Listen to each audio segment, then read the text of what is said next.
अस्सलाम वालेकुम नाजरीन। इस वक्त हम ये हरम के सामने एक गली है, तो ये बिन दाऊद इसके शुरू में इसकी निशानी ये है।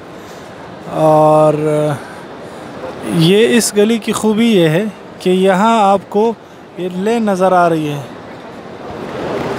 मैं ज़रा सा ये आप देख रहे हैं, लेन नज़र आ रही है आपको।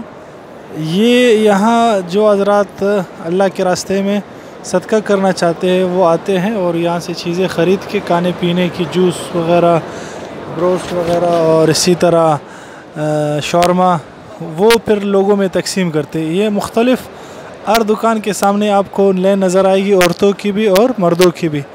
अगर आप आए उम्रे के लिए और आपके पास ज़्यादा पैसे ना हो खाने पीने के लिए, तो आप बिल्कुल यहाँ आए, आपसे कोई नहीं पूछेगा कि आप क्यों खड़े हैं, क्या है। और आपको सबील, इस मशहूर है सबील के नाम से, सबील में जो भी हुआ वो आपको दे देंगे। उम्मीद करता हूँ कि ये मालूमात आपके लिए अहम होगी और फ़ायदा पहुँचाएगी। ये आप देख सकते हैं